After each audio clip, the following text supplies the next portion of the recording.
అదే RTV app వార్తల్ని క్షణాల్లో చదివే అవకాశం ఉంటుంది. ఒక న్యూస్ పేపర్, ఒక టెలివిజన్ ఛానల్ మీ చేతుల్లో ఎప్పుడూ ఉంటాయి. నిర్భయ ఢిల్లీలో సంఘటన జరిగినప్పుడు కానీ, హైదరాబాద్లో దిశ సంఘటన జరిగినప్పుడు కానీ ప్రభుత్వాలు కఠిన చర్యలు తీసుకుని ఉంటే ఈరోజు ఈ సంఘటన సంభవించి ఉండేది కాదు.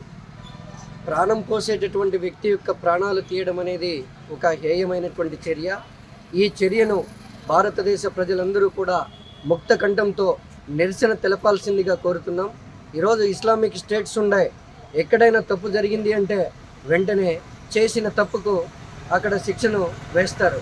కానీ ప్రజాస్వామ్య పద్ధతిలో ఈ నిందితులు అందరినీ కూడా కఠినంగా శిక్షించాలని మేము మా పాఠశాల యాజమాన్యం, రెయిన్బో పాఠశాల యాజమాన్యం తరపున విన్నవించుకుంటూ ఉన్నాం. హైదరాబాద్ సుచిత్రా సర్కిల్ కి ఒక విశేషం. మీ లలిత జ్యువెలరీ సుచిత్రా సర్కిల్ కి వచ్చేసింది. ఆగస్టు 18న బ్రహ్మాండమైన ప్రారంభోత్సవం. Lalitha jewellery, A block, green park avenue, Suchitra road. మీ లలిత జ్యువెలరీలో ధరలు చెక్ చేయండి. డబ్బులు చాలా చాలా ఆదా చేస్తారు. డబ్బులు ఎవరికి ఊరికే రావు.